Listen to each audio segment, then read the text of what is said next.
What's going on, everybody?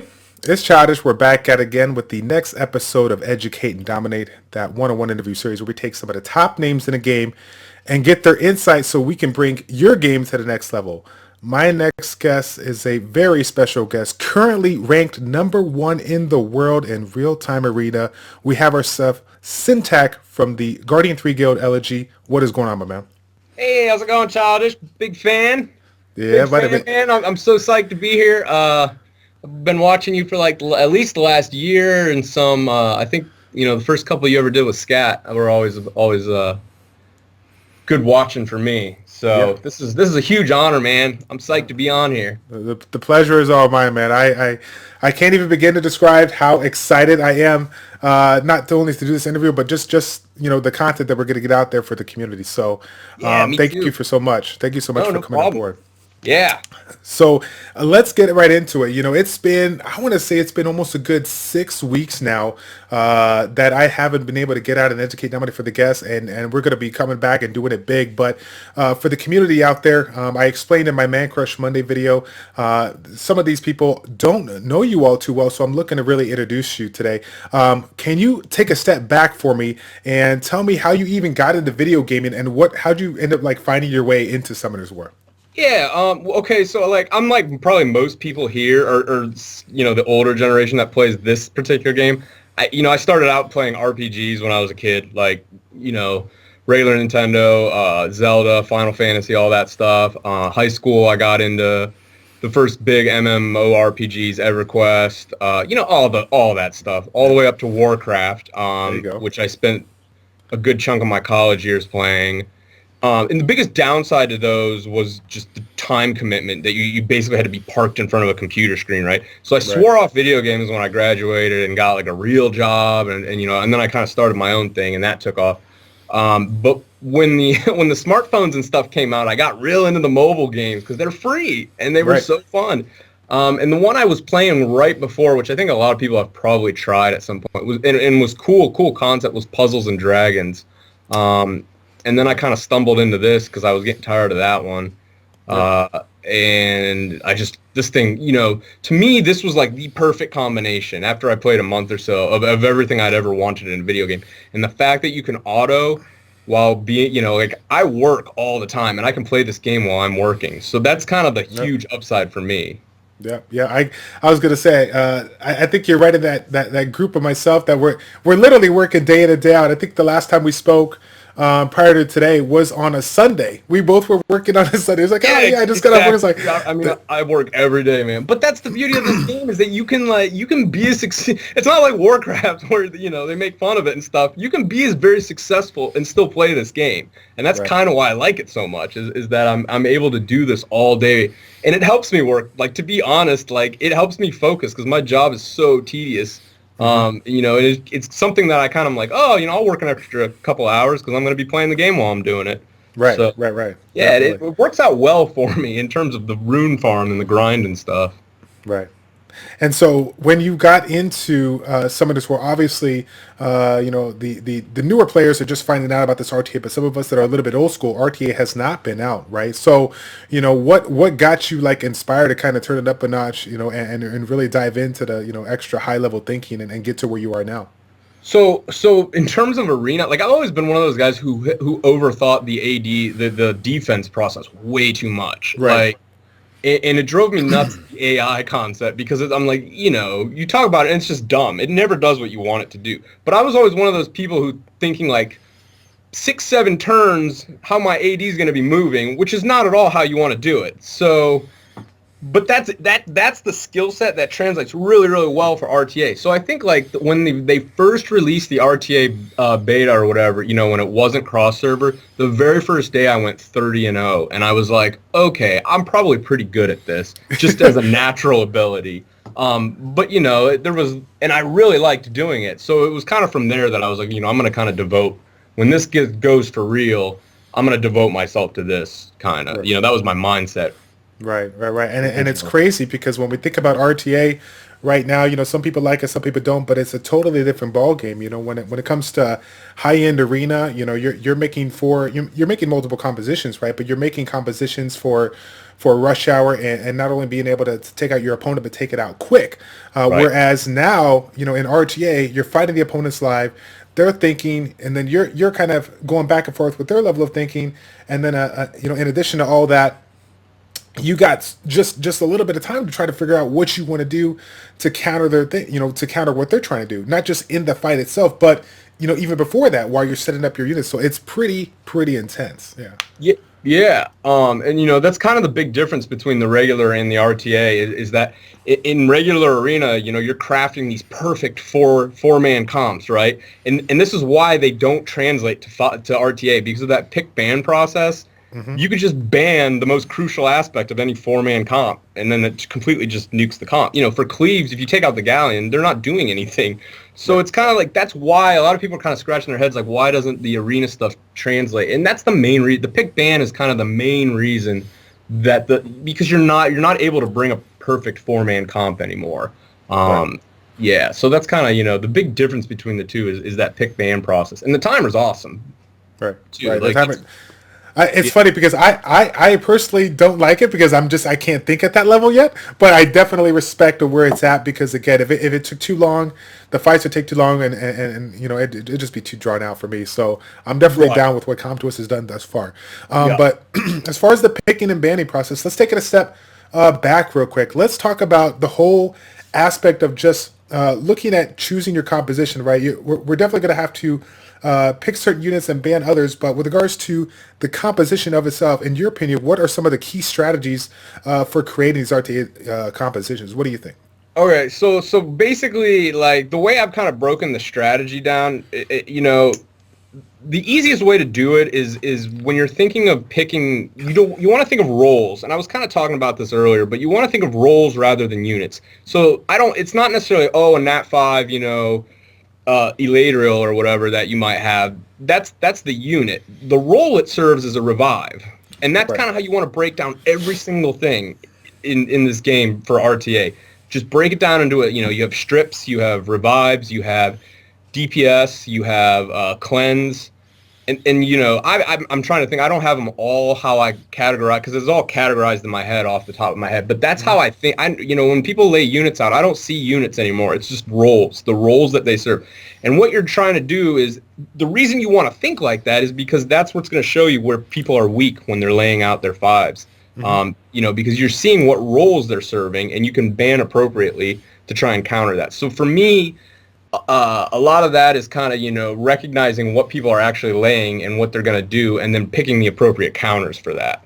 Yep, and that's a crazy thing for some of the up and coming players listening right now. If we're getting into RTA, you are literally trying to pick your biggest and best units, when in all reality, that is not what you should be doing. Like you said, It's all about picking those roles. It's all about having essentially a game plan, and then of course, depending on where you're at in the level and whatnot, not just playing the game, but playing your player so that you can effectively pick and ban the right opponent so that you can excel in the RTA side. So with respect to the strategy, as you've kind of put it out there, obviously when you first got into RTA, climbing up, you had a couple people were challenging, you went 30-0, and then as you progress into that, Guardian 3, and of course in the top 100, top 50, like the strategy has to have changed for you. What were some of the big things that you noticed strategy-wise as you climbed up into that, 1300, 1400, and of course 1500 plus into the legend rank? So there's three big things to the strategy one, you've got to stat correctly. That's the first big one right away. Two, then it's understanding the pick ban process, and that's where you get into that, roles rather than units. And then the third kind of big part of the strategy is mastering the clock and playing correctly. If you ever watch me stream, you'll sometimes see, like, it's funny because I'll say something like, oh, that was a good move or that was a bad move to the people I'm playing. I literally know exactly what moves they have and which are off cooldown, and I'll sit there and I'll tell you, if I was playing, because that's how I think about it, if I was playing their units right now, what would I be picking right now? So you'll see me correct people a lot of times, like, you made the wrong play there. And that's a big point, I think, that people don't realize. You have options when you play this. It's not just random chance. It's not just violent procs. It's not just RNG. it, and picking your skills in the right order makes a difference. So sometimes, when you watch me stream, you'll hear me either correct or compliment people on the way they played a skill or something. And that's more of like, yes, I understand what your thought process is right at that moment. And yeah, you either picked correctly or in my head, you picked incorrectly. I'll try and kind of play that. But that's kind of the three big things in terms of the strategy. You got to stat correctly. You got to kind of understand that pick ban process for roles rather than units. And then, mastering that clock, playing correctly as that timer is running down, using that clock to your advantage is really the big one. That like you said, yeah, a lot of people haven't mastered the clock yet. No, I sure so haven't. That's for sure. The timer is your friend. The timer is your friend. Right. Yeah, it is, definitely. So with respect to the pick and ban phase, like you said, it's one of the most complicated things out there.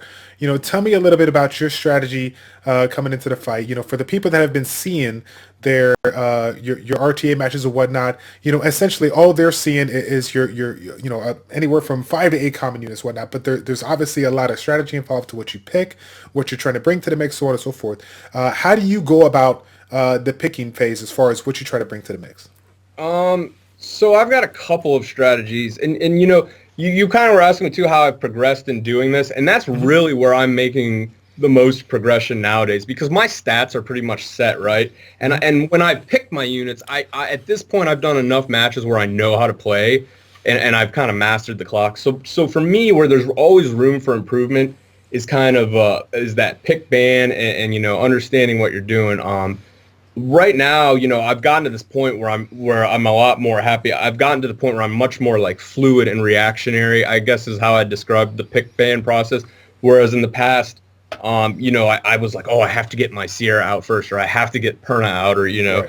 Nowadays, I don't worry about that at all. And you kind of have to be like that, because if you watch me do these, a lot of people have caught on to the fact that, oh, I use, Hathor, Olivia, Eladriel a lot, and a lot of people love to throw those out before I even get a chance. Right. So you have to get in that, and this is the beauty of RTA. There is no unbeatable unit.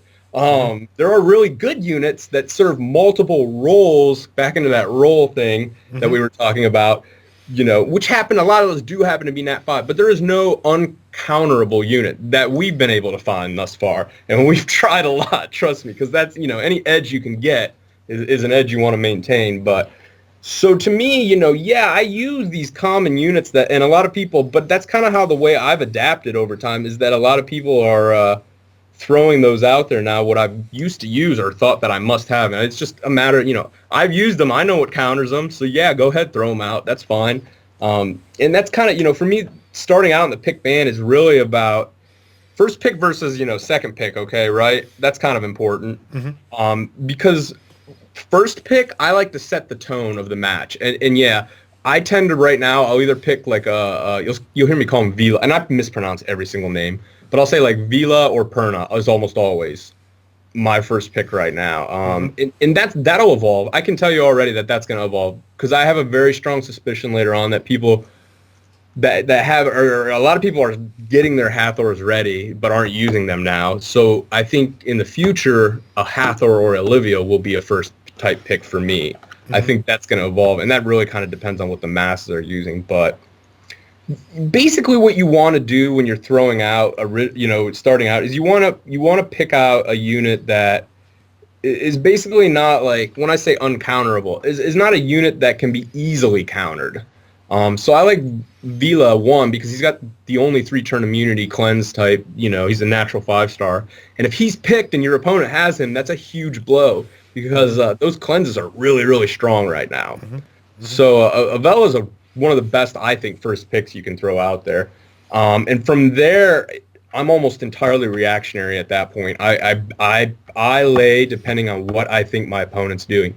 And because I've done so many matches, I can typically tell, you do see patterns with people, and you can typically tell what people are going to. You'll also hear me call this out, like after they lay 1 or 2 units, I'm like, okay, I know where he's going with this. And I've already got like my stuff lined. I've got all 5 basically lined up at that point. As soon as I can figure out what he's up to, that's kind of, what my thought process is. I'm going to counter whatever he's up to.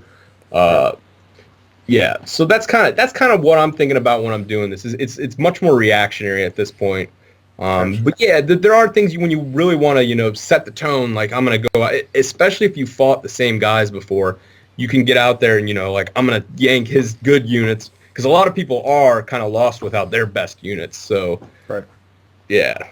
Yeah, and so with regards to some of the units you actually mentioned there, Olivia, Hathor, Veligil, some of the players that have kind of talked about or played in the arena side, they're wondering, hey, where's that like crazy OP like single target or AOE DPS squishy unit? Where are they at here?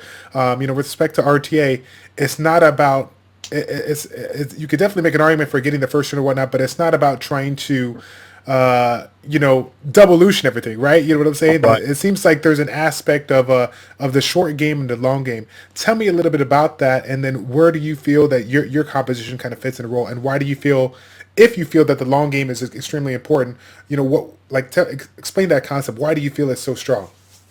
Okay, so yeah, that's actually the most complicated aspect of what I do, and that's because we get back to utilizing that timer. I'm utilizing the timer. I'm playing the long game, and I'm playing the entire match. We're talking like my picks and ban process are designed. I'm picking units that are not only going to hopefully counter you, but they're gonna, if they don't or if it's less than desirable, we're gonna play the long game, in which I think I'm still gonna counter you when that timer gets down. And this also goes back to that, how I progressed. I played around 2,500 matches before I realized you do not need a defense break and you do not need an attack buff. Because that's what the timer can do. The timer is your defense break and the timer is your attack buff. What's a defense break? 50%? Well, if it gets down all the way, 70%, that's stronger than a defense break. So once I realized that, then it became about building units that would utilize the timer, as my defense break attack buff. And those happen to be a lot of the units I use now. They all have really good mechanics that are kind of synergized well with that timer. Right. And so with regards to the defense break and the type buff, I know that was a mistake that I made earlier on, speak with you. I'm like, how am I going to get my Theo in? I need a defense break, right? No, I can't be doing that. And it's funny because I've tested out some of your strategies already and they worked exceptionally well. Let's take a step back on that. That's a big mistake that generally people make when they're transitioning into RTA. You've played a lot of matches, right? Think about some of the biggest mistakes that the players have made, either versus you or just people you've seen in general play. What do you think of some of those big mistakes are? Kind of, like when they're starting out. One, if you really want to do well, you got a stat for RTA, and the statting's different from the other stuff. So it's kind of like, you have to basically stat with respect to the timer. Again, that's where that comes down to. And a lot of people do exactly what you'll see me talk about this too. People come out swinging for the fences, and that's not correct for it, because all I have to do is mitigate your initial rush, which I can do very easily normally with the units I bring, and you're done. You have nothing else. There are no other tricks up your sleeve. And that's kind of the first big mistake. Another, that, and then thinking what works in the regular arena translates to RTA, I think that's a beginner mistake too, that a lot of people come in there. I was guilty of that one. Like, oh, I'm going to try, what I do in regular arena first off. It just so happened that a lot of what I did, because I've never done even like typical speed clears, actually did translate well to RTA.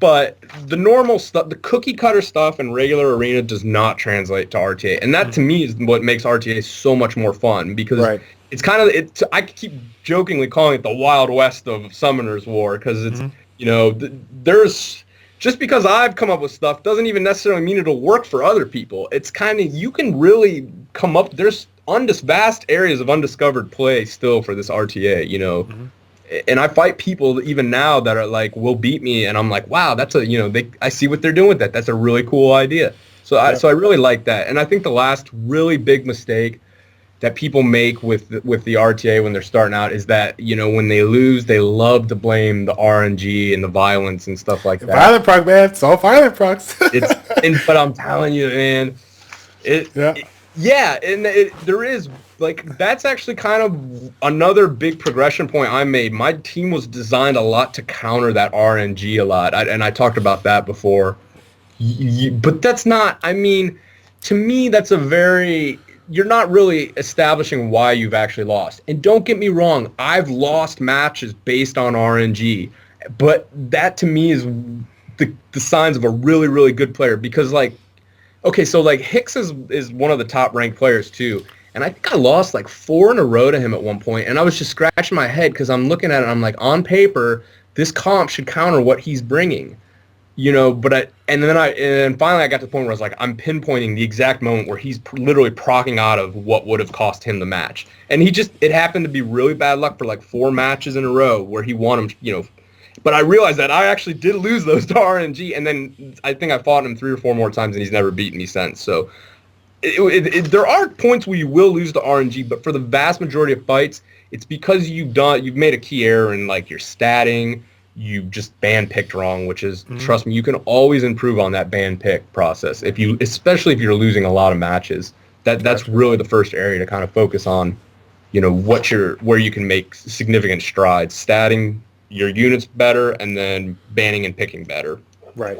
Let's take a step back to that first topic, the statting. Let's give me an example of a unit that you currently have that I can showcase now that is like a prime example of the stats that you're talking about. Okay, so like I don't use her that much anymore. But my cam's actually statted really, really well for RTA right now. Yeah, you got it right there. Oh, that's cool. Yeah, that's right. You can check all my stuff out, can't you? Yeah, it's all set up for you. And the reason why is like if you look like the defense on this is insane. So this makes this thing very difficult to kill, especially from the onset of the fight. And you know, it's not got super crazy attack power right now, but it's got enough. But as that timer progresses down, it's still going to be really difficult to kill, right? Because the defense becomes much more valuable point by point. Mm-hmm. And the HP, you know, will still be enough where she's going to... I'm not relying on her heal as much as I am that defense and that ability to drop debuffs and cut the crits in half. That's what makes her such a strong unit she's, you know, pound for pound, she's probably one of the strongest units when that timer's at 70%. The biggest problem with her is she's almost completely worthless for the rest of the match. So, you know, and there's a lot of units that are pretty much steady eddies all the way down. Like Vela is a much stronger unit. Vela hits hard right out of the gate, right? Mm-hmm. You know, my Velagio or whatever, and it's fast and it can move and it does all this other cool stuff right out of the gate. So, but at the same time, it's statted to survive the initial burst from something, and then slowly, you know, as that timer counts down, this thing becomes, you know, its second skill becomes one-shottable on a lot of squishier units, and that's kind of what you're doing when you're playing for the timer. Right. Let's see. Seara is a really good example of one that I've statted for RTA specifically, and it's not a common stat build that you'll see in regular arena because she's a lot weaker from the onset. So this is kind of when you're statting squishy DPS mobs, how you want to stat them more for RTA versus regular arena. If you notice, she's got a much higher defense, you know, plus 500. She has really high HP, but she's got low attack power. This is kind of designed to play into that timer, right? Because why? As that timer counts down, Sierra's attack power starts going up, right? Mm-hmm. But when the game starts, she probably does 50% of, like, say I dropped a bomb on an aerial or something, right? I'd probably take it like 16k. I'd probably take it half health. When that timer goes to like 30%, that's going to almost kill it. So That's kind of like, as this timer goes down, Seara gets stronger and stronger and stronger. And because those bombs ignore defense, you know, she starts one-shotting everything. And you can lay multiple bombs on units, and each bomb's basically a one-shot KO. So this is kind of a prime example of how you want to stat for RTA specifically over everything else. And Revenge, to me, is king in RTA, you know, as an offset. I don't like Nemesis. I do have a lot of stuff on Nemesis, but you're also, you know, defense buff's such a huge benefit that it kind of counters the effect of Nemesis because you're not taking that much damage with that defense buff up. So we're also finding Resist as a really super strong offset too. Yeah. But that's kind of the mindset you want, you know, when you're statting for that timer. You know, you want to stat with regards to the timer, and that's the way to do it. Have a really strong, high base defense. You know, you want all your stats to be good, though, and this is why I will admit first and foremost that RTA is designed for veteran players, I think, much more so than beginner-type players. Mm-hmm. Because it's kind of something cool for us to do that have put in a lot of time farming those, you know, amazing runes and we can really sit there and play with the stats of our units, which is why I find it so enjoyable, I think. Right. And so with regards to kind of the stuff that we just mentioned right now, you made a really, really good point. As of right now, RTA is kind of into the endgame players. For all the up and coming players, for all the people that are listening to your video right now and you're checking out your channel for the first time, what is like the one big advice that you can get to allow them to accelerate the progression when they transition to RTA? What do you think? Farm runes. So this game, man, like if you play, you gotta like farming. I mean, that comes down to, and there's a lot of people I know that don't like farming, and that's fine. You can still have a great time playing this game. You are just never gonna be into that PvP if that's your mindset, because PvP, and that's why I like this game, is the customizable aspect of these units that you can really do a lot with the stat manipulation. You know what I mean? Like there's not a lot of guys that can get units up to plus 100 and something on violent, and that goes into how much you farm and stuff. And so you've got to do a lot of that. So you've got to enjoy it at some point. You've got to be like, I like farming, or getting those cool drops, even though it's once every, if I get a really nice rune once every 2 weeks, you can bet that just made my whole day, let alone probably the day after that, because I know they're rare. So. But yeah, if you really want to do PvP and you hate farming, I don't know if this is the game for you at that point, because that's really what it comes down to. You've got to. It's not necessarily that you have to like farming, but you have to, in the sense, like manipulating the stats to exactly how you want them, and that's kind of what. If you do like that and you're just starting out and you're like, oh, I really want to get into this. I love all those concepts that Syntac talks about. Work on your farms, man. I did that for so long. My whole goal was just to make my farm teams as fast as possible, and they had all my best runes, till I could get them all under a minute, and that's what I did. And I just, I still to this day, I'll farm for. Look, I just did like a solid 8 or 9 hours today, and I'll swap between raiding one day and dragons the next or whatever, but. Yeah, I mean, you definitely, like, the stats matter, especially in terms of RTA. Not so much for regular arena, and I think that's the natural progression, and I think Com2Us has designed it that way, that if you are starting out, definitely cut your teeth in regular arena. You can learn a lot doing that. You can go a lot farther with a lot less in regular arena. In regular arena is a lot more unit-oriented rather than stat-oriented.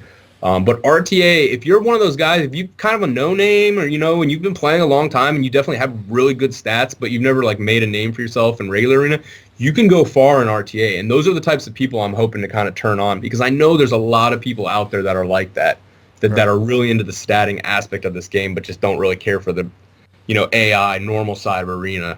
And that's kind of the best advice I can give to you, watch me if you want, learn, but really, if you're into that statting and stuff like that, and really kind of customizing your units to do exactly what you want them to do, look into RTA. Yep. And kind of going back to the comment that you made. For anybody that's listening, they may be shaking their head right now. It's like, oh, you know what? I just spoke with another high level player, and they said, oh yeah, I need to farm rooms. I need to farm rooms. Yeah, I mean, I can't even begin to describe how many times. Either you, myself, or any player out there that has ever made it to a high level or an influencer in the community, and they're like, oh man, I got to get the advice, get some one-on-one advice or whatnot, and regardless of what kind of aspect or where they're at with regards to progression, that number one response to them, always comes down to runes. You need to farm better runes. You need to farm better runes. No one likes to hear it, right? It's not about what you want to hear, but what you need to hear sometimes. I mean, I personally feel in my situation when it comes to my guild and the Guardian 3 Guild Wars, that I can't perform well as good as a good 30 to 40% of my people, and it's not because I don't understand the concept. It's that I'm definitely risking first turn how do I say CC or getting locked down due to the lack of real runes. And it's not like I'm not farming them, I'm farming them, but I just can't get the high quality runes to get the right stats, right? We can farm all the runes in a row, but we cannot sacrifice stats in order to put those real runes on. If you make for me anyways, if you make that big sacrifice, you can really hurt yourself. If it screws up synergy, whatever, it can definitely hurt you in the long run. Have you ever run into anything like that? It's funny because you talk about that stuff. Yeah, okay, so I'll give you guys a little bit. Like, a lot of people see my runes and stuff, and they assume, like, oh, I've just got God tier everything. I actually have God tier violence, if you look. And the reason why is that I farm dragons. So what you're gonna see my best runes are Violent, Revenge, Guard, Endure. I have almost never farmed Giants. In fact, my top speed Swift is like my Olivia right now, which is like maybe 1 plus 176. And I've limited farmed what's the Necro or whatever. And this is kind of a trade-off that I've made. So yeah, you need to kind of think of So you're never gonna ever hear me preach that will is a necessary evil, because I don't think it is, and I don't believe it in a sense that immunity is even that good, which I've kind of talked about. But I can go into more depth if you'd like. I can give you the exact why and how of why I don't think immunity is that good. And it has to kind of do, if you think about it, if you have immunity up, and what's an opponent going to do? They're not going to use the skill, right? Mm-hmm. So what they're going to do is just wait till immunity's down. But if you cleanse after they've used a skill, what have you just done? You've basically, in effect, reset their cooldown. Mm-hmm. You see the difference in the two? So I think that's a really important distinction, because stuff's always going to get stripped, and there's a lot of units now that have these single target strips and stuff like that. But yeah, so in terms of, like, I understand, this is the biggest thing, and this, to me, it's like, yeah, you got to farm runes, but at the same time, you are going to be short, right? You know, a lot of players, and there's a lot of free-to-play players out there, and that's a really, really big thing. The best advice I can give you is that I know a lot of there's a couple of just phenomenal free-to-play players in my guild, and they farm, and they use all of their energy farming. Don't summon. Everybody thinks you've got to summon. Yeah, if you're just starting out, for sure, you want to get a Nat 5 or 2. But the Nat 5s come, and I've actually gotten to the point where I summoned my 3rd Perna last night. I'm like, I'm never summoning again. I will never spend a crisp, because at this point, I think I'm to the point now where I'm more likely to pull a double or a triple of something than I am to actually get something I need. Right. So almost every crystal I get, and I respect free-to-play players a ton because they're so much more efficient with their time and their crystals and stuff, whereas, there'll be days where I'm just like, I'm blowing this or whatever. But those are the types of players, if you're free-to-play and stuff, like, I understand the hardships you're going through, but everybody's going through with them on those stats because they're not farming as much as they'd like or can or are missing them. So what you got to kind of do is to consolidate your best stuff on your best units that you want to use and just make do with what you can. I have really good runes and I have a lot, but there are still stuff, like, I'm still short a few runes on a couple of units, and I farm until I get them, and sometimes I'm really lucky. Like, I started farming 3 or 4 days ago Violence again because I'm like, I need another set and I got in the span of 3 days, I've got a slot 5 with a 16 speed sub, and 2 slot 6s. One was a 6-star defense percent with a 17 speed sub, and one was a HP percent with a 15 speed sub. Like, literally in 3 days, I pulled those 3 runes, which when they're grinded, all 3 will be 19, 20 speed on those subs. So yeah, like 3 days, I basically farmed almost another violent set, which is what I needed. But I've also gone an entire month before I've gotten one good violent drop. So right. I think they've changed it, and I think with this new patch cutting out the Forcer, I think it's going to make it a little bit. It's not going to be a lot easier, but they will definitely make it a little bit easier for people to farm those stats that they need. Yeah, definitely. And then when we're thinking about kind of going back to the actual, strategy in and of itself, there's a lot of things that kind of go down with respect to, how people, pick and ban, or how people kind of employ their strategies. With respect to you and being endgame, there's that aspect of kind of leveling your opponent. Now, you were talking a little bit about it early on, where sometimes some people, pick the Hathor right away because they've played you enough to know that that's going to be a pick, or sometimes you put out a unit to kind of, trick them or whatnot. What are some of the strategies you've employed, with the top 10, top 50 players that you've seen, facing out there? So my favorite strategy, it is actually, and I've actually gotten really good at this. If you fight me and you're confused about what you should ban, that's by design. But my favorite strategy right now is the trap lays, where I'm laying. Okay, so my thought process, we were talking about like what I pick and what I lay, so I probably should go in a little bit of detail really quickly. Sure. I like to bring no more ever than what I designate as damage dealers, and typically they're disguised, so you don't, and you know, if you guys ever see like What the Flaw, I think he's a guilty, he does the same thing. Yep. He disguises his damage dealers. A lot of times you see his supports hitting like trucks, you know, and that's because his damage, they're actually his. And that's kind of what you want when we're talking about roles, right? I'm never going to just bring an all-out damage dealer, and that's the only role it serves. What I'm going to do is bring a unit that does a whole bunch of other stuff and can damage deal. So my favorite thing in the world to do right now is what I call a trap lay. And what I'll do is I'll lay one clear damage dealer like a Perna, right? And then I'll lay Hathor, like Avila, and Elad, and Olivia. And people see that and they said, oh, I'm going to ban the Perna because that's his only damage dealer. And that's what I want. Because you're not only are you letting Hathor through, you're failing to realize that my Vila hits like a truck. And that works all the time. All the time. Yeah, and it's really funny. Yeah. So that's just that. And that's kind of the most basic example of the trap lays that I've gotten really into. And to me, I know I've pretty much got the match won when they take almost the full 30 seconds to decide what to ban, because I know that they're not realizing what they should ban versus what I'm laying. And that's by design. I know what most people are thinking at this point, that I'm putting something out there to totally confuse them. And it's funny. A lot of times I'm sitting back and like, if you could see me while I'm doing this, I'm just laughing. I'm laughing hysterically. Because it cracks me up, you know. Right. But yeah. Well, let me ask you this, because you make a really, really good point about Vela being able to do damage, early on, but still do damage, at the end of the day. And of course, with his damage being based on defense, that's a pretty unique concept. A lot of the people have heard about the concept of effective HP, but they don't realize that when you're statting your unit, especially a unit like that, it's gonna do damage based on defense. How it actually translates in the end of fight is a little bit different. So let me ask you this: out of all the stats out there, I particularly feel that the defensive buff has to be one of the most underrated stats out there.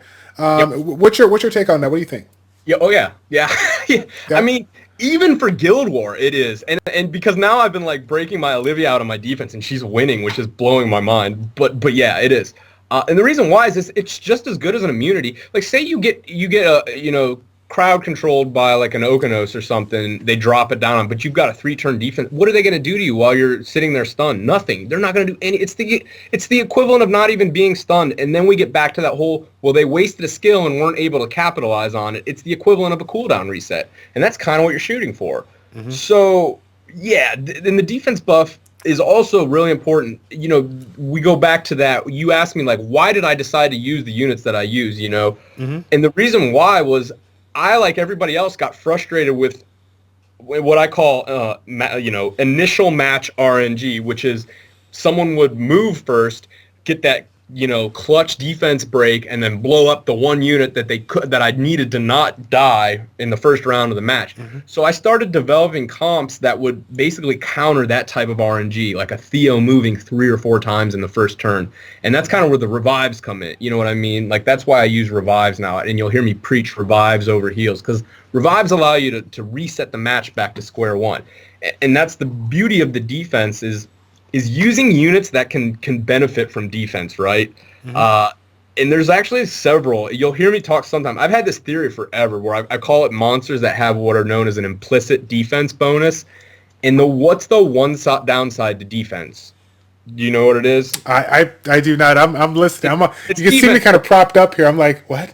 Yeah, so okay, defense, it's defense break. It's defense break, right? That's everyone will tell you from the get. Oh, this is why. If you'll get on the Reddit or whatever, and you're like, oh, this is great. Skills on defense. I'm like, defense break. Oh, Lucian, ignore defense. That's all you ever hear. And that's why people just immediately just are like, I don't care. So there are monsters though that have a natural counter to defense break, and these monsters, if you can counter that defense break, you have a monster that, even if its skill doesn't necessarily scale on defense, it benefits much more point by point for defense. So a good example of that right out of the gate's Cam, right? Why? Because Cam's passive will drop defense break. So defense is much more valuable on people on Cam, and this applies to regular arena and Guild War as well. People don't realize that, and defense is so valuable on her because, you know, even if she has defense break up and takes one hit, she's gonna drop it then, and she's that much harder to kill. So that's one example of a unit that has what I call that implicit defense bonus. Rakan's another one. Why? Because Rakan's okay. So Rakan doesn't have a cleanse, right? But he does have a gain another turn immediately. So what happens when a 2-turn defense break is laid on Rakan? He pops his second skill, right? And then he moves again, and by the end of that turn, he's got no more defense break, and he's got immunity up, so you can't break him again.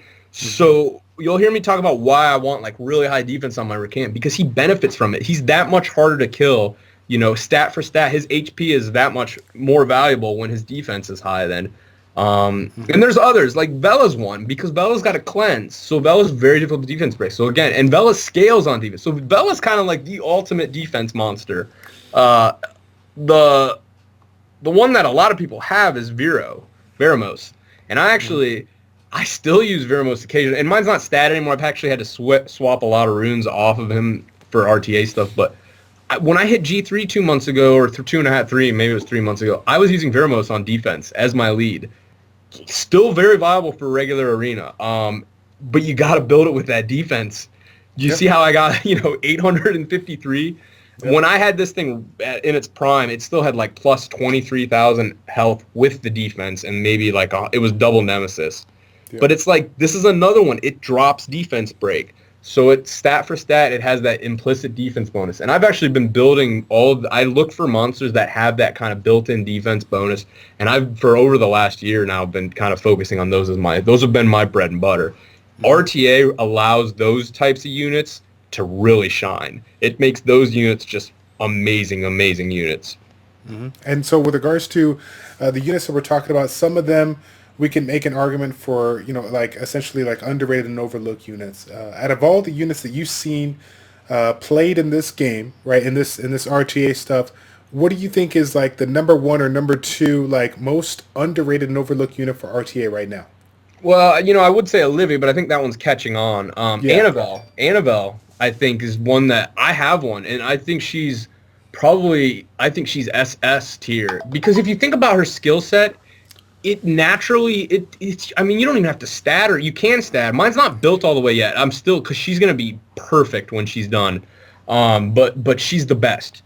And the reason why is because her heal becomes a full health heal as that timer counts down, which means unless you can one-shot a unit, you're not killing it with an Annabelle. She does every single other aspect of this, she fills almost every single role. She can be a damage dealer, she's a CC, she's got a built-in violent with the CC, she's got a 3-turn defense break, which if you hear me talk about 3-turn versus 2-turn buffs and debuffs, 3-turn is where it's at, and the reason why is because violent procs drop 2 turns. So, I mean, she's like the ultimate unit that you do see some people using her, but they're not using her right for the most part.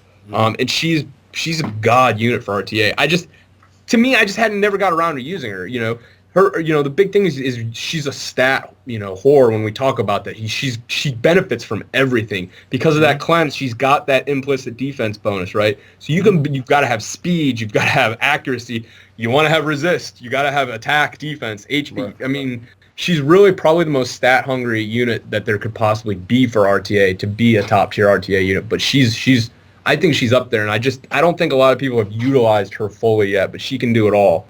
And when we talk about those trap lays, she's another one I love to use with Vela, because people don't realize, they're like, he didn't lay a damage dealer out. It's like, yeah, Annabelle's my damage dealer. Yeah, there you go. That's kind of the thought. She's got a 3-turn defense break, and then as that timer counts down, she's just going to hit harder and harder and harder, while you never move. And I've actually had a match, I think Annabelle moved almost 7 or 8 times in one turn because she kept sleeping and then proccing violent and, resetting. It was just the craziest thing you've ever seen.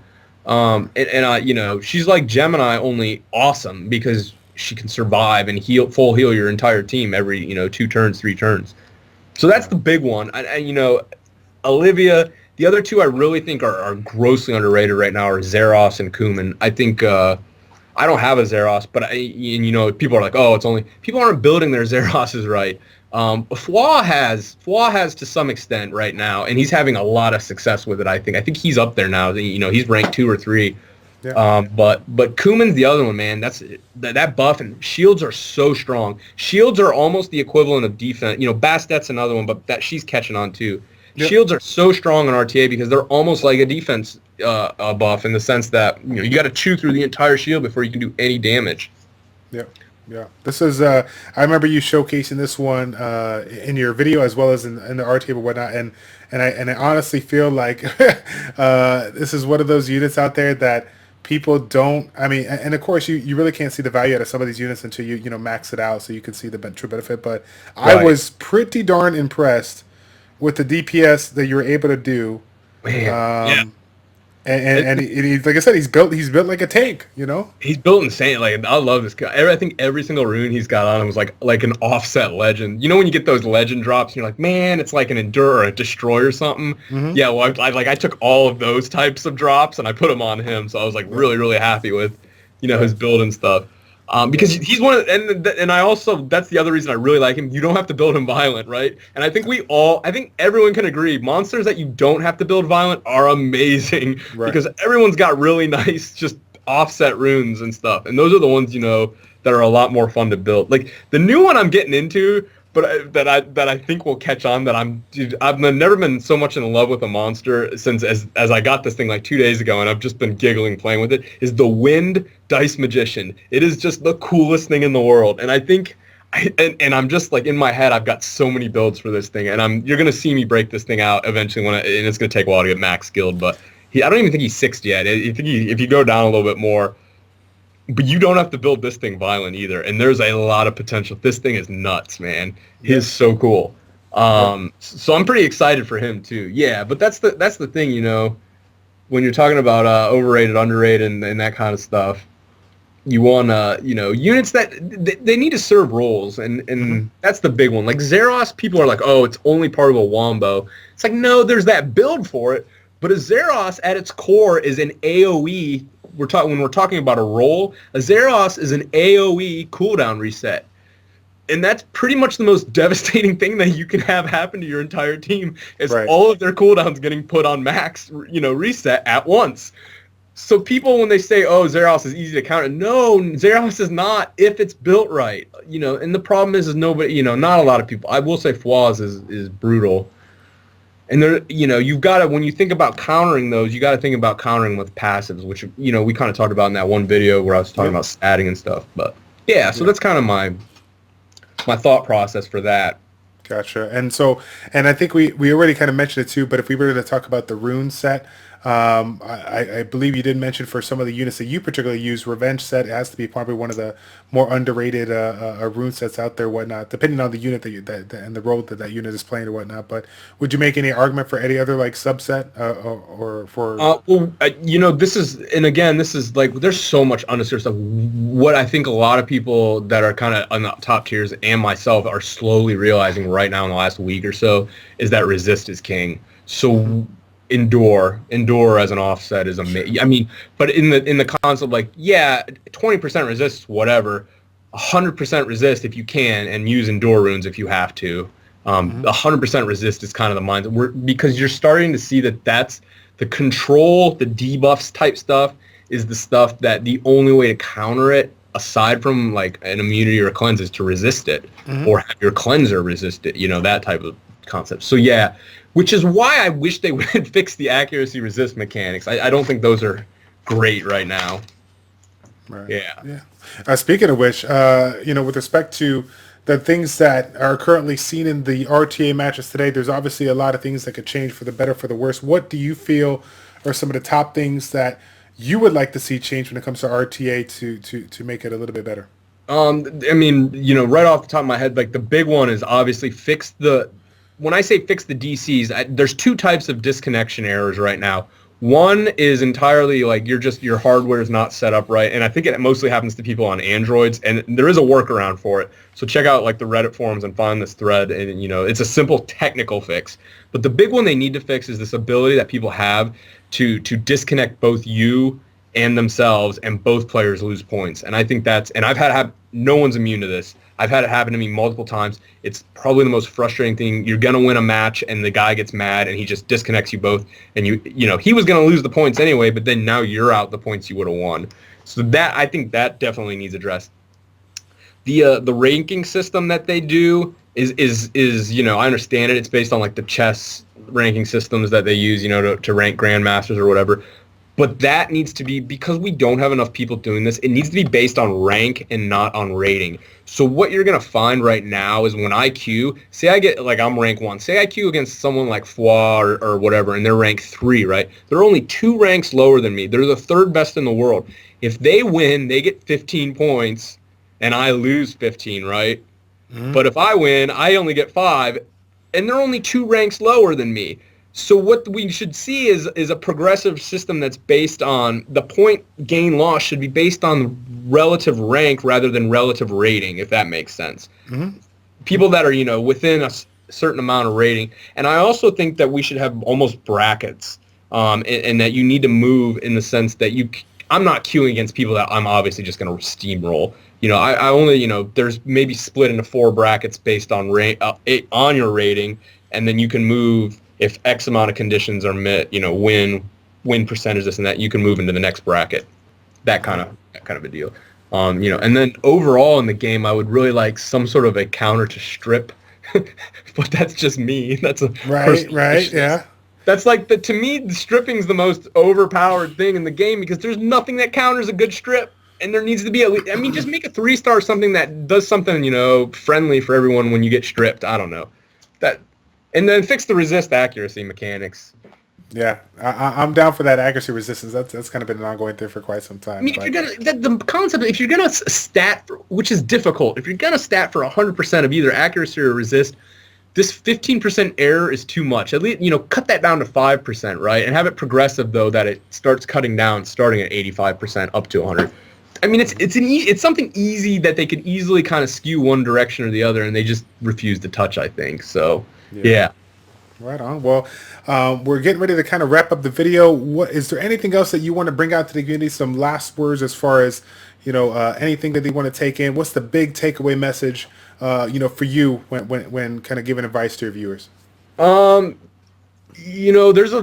the beauty of RTA is you can go deep with this. So if you're one of these guys who's constantly been frustrated, if you get frustrated with AI, computer type stuff, look into RTA. You're gonna like it. It's really, and if you like that stat customizable option, get into RTA. RTA is cool. It's not going to be quick, and as these get progressive, more people catch on. You're going to see these longer matches, but that's by design. I think Com2uS actually, I will give them mad credit for the way they designed this because it's a really smart way to utilize all of the other monsters right now that basically have no use in a regular arena or guild war. There's so many people that are sitting around with these Nat 5s that are like, I can't, I pulled a crappy Nat 5. You don't have to be like that in RTA. You can make use. I had people arguing with me in the first beta on Reddit. You can still look up these Reddit posts where I'm like, Hathor's a god for RTA. And people are like, you're an idiot. You don't know what you're talking about. Right. Oh, immunity counters that right away. And it's like, no, not really. It's funny to me when people break out immunity because it's like, it's so easy to get around immunity. It's the cleanse that scares me that I got to worry about. Yep. But yeah, that's kind of the big takeaway from it. If you feel like your units and monsters and the way you like to do stuff has been left behind in the regular arena, if you don't like the regular arena concept, and if you don't like, Guild War. I love Guild War. Guild War is just fun because you can mess stuff up and hey, I'm going on to the next match. No harm, no foul. Guild War to me is just a cool concept, and I kind of talked about that today. It's like you're doing 3 versus 3. And the beauty of the 3 versus 3 is that there's no way you can bring everything in 3 units. So you're kind of like, picking and choosing what you're going to bring to each battle. And that's kind of the big difference between, even just 4 versus 4 and 5 on 5 with a ban. So yeah, if you haven't really checked RTA out or you didn't understand it, it's so cool to me that so many people, and I again, I won't name names, but a lot of top level players have sent me private messages like, hey man, we've been friends or whatever. I just started watching your videos. Dude, I hit 1,500 because all of a sudden I was watching your videos and it just clicked like, oh, you're right. This is how, and that's so cool to me. I love hearing that because, it makes, oh, yeah. So I'm hoping a lot more players get into that and stuff because RTA at its core, man, it's awesome. I love it. It's like long, Summoner's War chess, basically. Yeah, no doubt. And I'll be real with you in front of the community here. I haven't been I have not been more excited about bringing an up and coming, a player that has truly not only mastered his craft when it comes to RTA, but has the willingness and drive not just to do what he has to do for himself, but to help the community. For those that have caught his video on his YouTube page, where we're going to provide the link on below, I had the opportunity to watch him during a match that not only provided me with some education, entertainment aspect, but the educational aspect was second to none. So for those of you guys that are watching this right now, maybe you're a beginner and you haven't caught into all these, thought process, or haven't been able to truly grasp what is going on. Don't you worry. You keep on following Syntac at his YouTube channel, Syntactics. Go ahead and check it out. You're going to learn so much from a new series that has brought life, has this kind of breathed life back into Summoners War. I mean, this is going to be nothing short of amazing. I'm really excited to see what you bring out to the table, and I appreciate you taking the time to come on the channel and do this interview with us. Yeah, no, thanks, man, for having me. I'm really glad. Like I said, I'm having a blast with this, and it's just so much fun, and anything to kind of promote this. Yeah, check out the events and stuff. I want people to come out, and feel like they can challenge me and stuff, because I love doing it. I don't care if I lose. I've accepted the fact a long time ago. That's the beauty of RTA. Like, you got to be able to lose a little bit. And like I said, there is no perfect unit. There's counters to everything, and you can have a little bit less stats, but if you're smart enough to figure out the counters and stuff, you can win against much better players, which is cool, because that's where the strategy and that's the skill aspect that comes into this. Right. There is people are gonna say it's all RNG. No, there's skill there. You can get really, really good at this. You can. It's trust me when I say this. You can counter those RNG procs. You can do that. I did. I spent a long time doing it. But yeah, man, thanks. I really appreciate you having me on here. This was a lot of fun. Yeah, it was great. It was great. I really did have. I took a lot of. It's going to be one of those things where I'm looking forward to editing the video now, because I get to rewatch and re-listen to all the knowledge here. It's going to be great. Yeah, laying it on. I tell you what, man, I'm totally down for it. So, with regards to what you have provided for us, it's second to none. But as you stated, we kind of both stated before we even started recording this, you are. Just another player, right? Just another player that had decided to get up in here and provide great insight for the community out there. But there's so many people out there that nobody even knows about, that really have a creative and bright mind when it comes to topics like this or whatnot. If there was one person out there that you can call out right now and recommend him to come on board for an Educate Dominate, regardless if it's arena, real time arena, Guild Wars, it doesn't even matter, who would that be and why? Well, okay, so I've actually got two that if I could, but yeah, of course. But no, you're not allowed. You're not allowed. Sorry. So to me, they're both RTA. One of them is your guilty, and obviously everybody knows Foie. But I have a very specific reason for Foie, and sometimes I don't think Foie realizes why, but Foie's kind of been my main spar partner. Which if you want to get really good for RTA, you're gonna need at least one of these types, which is basically someone that you can skirm with that likes it as much. This is why I love Foie. He likes this as much as I do. He's very excitable about this. And Foie is like me when I talk about that outside the box thinking and stuff. It's like every day he's like, dude, I want to test this unit. I want to test this. And the problem is me and him both get sucked into it, and like 3 hours go by, and it's like, dude, we just did like 35, skirms in a row. But Foie is, the reason I would recommend him is because people say, oh, you have to have Syntax units and his builds and stuff in order to do well in RTA. Right. And I'm like, no, Foie he's like the exact opposite of me in every single aspect. Foie does not play the long game. Foie does not play, he stats completely different than I do. But it works for him. And the reason why is because he's found that style. Everyone has their own kind of style and way they play this game, and they rune for it then. And Foie has runed exactly how he wants his units that complement his style. And that's what really, is what if you want to showcase someone that is also really, really good at RTA, but at the same time is the exact opposite of what I do in terms of that stuff, he's kind of you're basically like the guy you'd want to go to. And the reason I love Foie too is Foie doesn't have an ego with this stuff. I joke a lot, and I get I'll joke that I'm raging and stuff, But when him and I are doing matches, and when I'm doing matches by myself in general, I'm actually very, very cold and analytical about this. And this is really what it comes down to, is logically thinking without bringing emotion into the fight why you either won or lost. And that's a big, big part about this. So even when I lose to Foie and it's because of something like violent procs, I know I don't have to say anything to him because he knows he won because of violent procs. And he knows when he won because he clearly outpicked and outbanned me. So that's really cool to me that, two top level players really just going at it, and we go at it like every day, man. And it's a blast. And the other guy I really, really love is he's my other kind of spar partner. And I think he's an up and comer. But I've been playing. His name's Speedsta. You might have seen me play with him a few times. And he's been playing with me for well over a year. And Speed's got the drive and the want, and he's good. He's really good, and he's actually pulled a few just core awesome units, and he's just kind of getting his stuff. He's got to get a few more devils in him and stuff. But I think Speed's going to be real, real good later on. I think he's actually in the top 50 right now. But I believe. He's also I jokingly call him my Padawan because I really want him to be up there in the top 10, top 20 with me at some point here. Right on. So good deal. Yeah, I appreciate it. Yeah, so Foie, obviously you're within our guild. We'll definitely get it done here when we can.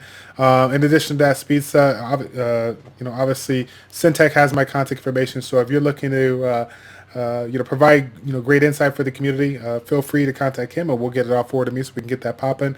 In addition to that, I want to take this time to kind of put it out there for the community. We don't do. While we put content out there there's not much to grasp unless we can really assist you or whatnot. Syntac and I have talked on the side about a couple of different topics within the RTA that we definitely want to dive into a little bit more. I mean, we can essentially talk about RTA for hours, right? But obviously we want to keep this video within reason. It is an interview style series, and I generally make them long, but not like to the point where we're calling off work because you want to watch Syntax video, right? What I want you guys to go ahead and do for us is put a comment a message in the comment section down below. If there's a specific topic within RTA that you're struggling with, or you just want to learn a little bit more about, please put it in there in the comment section so that we can be sure to provide more episodes with regards to Educate and Dominate, or give more topics for Syntax to go ahead and discuss on the channel. So again, if you haven't checked that out already, take a look at the top right of the screen. There's going to be a circle with an eye, the information circle, so you can find Syntax channel and definitely check out this content. All right. Yeah. That's pretty much it that I got. Syntax. Again, is there anything else that you wanted to add? Just a couple shout outs, if that's cool. Yeah. Just everyone in my guild, Elegy, man. I love you guys. Cappy, Rock, the guys I've been playing with forever, Ned and Wolf and Speedster, and all my other friends and stuff that I've been playing with for the last couple of years since basically this game came out. There you go. Right on, you guys.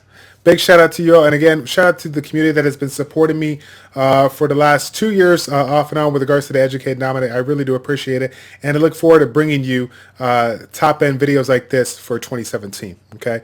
That is it, guys. Thank you all so much for tuning in for this episode of Educate and Dominate. It's your boy Childish and Syntac with ChildishPlays checking out. Take care, and we will see you next time, guys. We're out.